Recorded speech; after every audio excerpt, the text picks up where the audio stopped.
जब संपूर्ण वैभव होते हुए भी प्रभु श्री राम का मन व्याकुल था, तब गुरु वशिष्ठ के ज्ञान ने उन्हें विषाद से बाहर निकाला। सुनिए बकुल जी की वाणी में।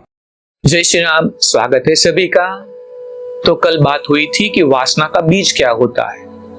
आज 18 अगस्त है। आज देखते हैं क्या होता है आज का श्लोक।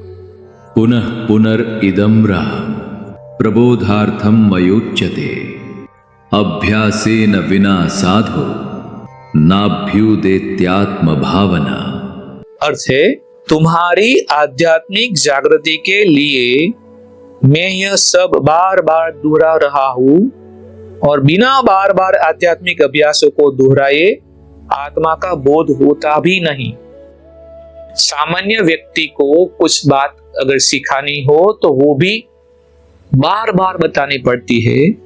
इसी तरह से गुरु वशिष्ठ कहते हैं कि अगर इतनी बड़ी बात, आध्यात्मिक जागृति की बात अगर बतानी है तो उसके बार बार दोहरानी पड़ेगी, एक ही बात बार बार कहनी पड़ेगी। तो वशिष्ठ ने आगे कहा, हजारों जन्मों में शरीर व शरीर के बाहर रहते हुए इन इंद्रियों के द्वारा ग्रहण करते करते यह अज्ञान अत्यधिक घना हो चुका है, परंतु आत्मज्ञान इन इंद्रियों की पहुंच में न रहा। यह तभी प्राप्त होता है जब पांचों इंद्रियां और मन माने उसे छठी इंद्रिय भी कहते हैं, वो समाप्त हो जाते हैं। हे राम, इस संसार में आत्मज्ञान में स्थित होकर रहो। जैसा कि कहा जाता है कि राजा जनक वही जानने के लिए जीवित रहते थे जो उन्हें जानना होता था। देखिए, योग वासिष्ठ रामायण में जनक राजा के परम ज्ञानी होने का बार बार उल्लेख किया गया है और किसी का भी इतना नहीं हुआ, वो भी बहुत बड़ी बात है। इन्हें हर समय सत्य का बोध रहता था, फिर वे चाहे सक्रिय रहे या अक्रिय, जागते रहे अथवा सोते रहे।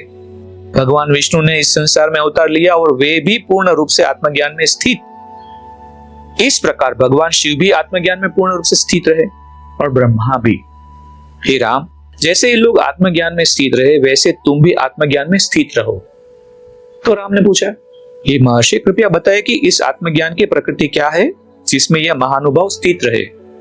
तो वशिष्ठ ने उत्तर दिया, हे राम, तुम यह सब पहले से जानते हो, परंतु फिर भी अत्यधिक स्पष्ट करने के लिए तुमने यह प्रश्न पूछा है। आध्यात्मिकता में जब भी कोई हम प्रक्रिया करते हैं तो वो प्रक्रिया हम सही, भले सालों से करते रहते, लेकिन अगर वो हम सही कर रहे कि नहीं कर रहे, वो बार बार चेक करने के लिए अपने गुरुजनों के पास या अपने सीनियरों के पास उसकी जांच करानी चाहिए। इसकी हमारी प्रक्रिया की जो कुछ यहाँ है और इंद्रजाल के रूप में जो कुछ भी इस संसार लगता है वह सब ब्रह्म या परम चेतना है, कुछ और नहीं। चेतना ही ब्रह्म है, संसार ब्रह्म है और सभी तत्व ब्रह्म है। मैं ब्रह्म हूं, मेरा शत्रु ब्रह्म है, मेरे मित्र और बंधु बांधव ब्रह्म है। तीन काल भी ब्रह्म है क्योंकि उनकी जड़ें ब्रह्म में हैं। जिस प्रकार लहरों के कारण समुद्र का फैलाव लगता है, उसी प्रकार ब्रह्म का फैलाव भी इन अनंत प्रकार के पदार्थों के कारण है। ब्रह्म ब्रह्म की अनुभूति करता है, ब्रह्म ब्रह्म का आनंद लेता है, ब्रह्म ब्रह्म को ही अपनी शक्ति से अभिव्यक्त करता है। जब ऐसी स्थिति है तो कौन करता है और किसके लिए करता है? आकर्षण और विकर्षण तथा राग और द्वेष संबंधी मन की मनोदशाओं की निर्मिति कल्पना में होती है। विचारों के अभाव में ये मनोदशाएं नष्ट हो चुकी है। इनका आवर्धन तब कैसे किया जा सकता है जब ब्रह्म ही उन सब में विचरण करता है, जो ब्रह्म है। और जब ब्रह्म ही सब में ब्रह्म को उद्घाटित करता है तो सुख क्या और दुख क्या? ब्रह्म ब्रह्म से संतुष्ट है और ब्रह्म ब्रह्म में स्थित है। यहाँ न मैं है और न कोई और। इसके साथ हम विराम लेते हैं, देखते हैं कल क्या होता है। जय श्री राम। इस ज्ञान यात्रा में हमारे साथ बने रहने के लिए चैनल को सब्सक्राइब करें और बेल आइकॉन दबाएं।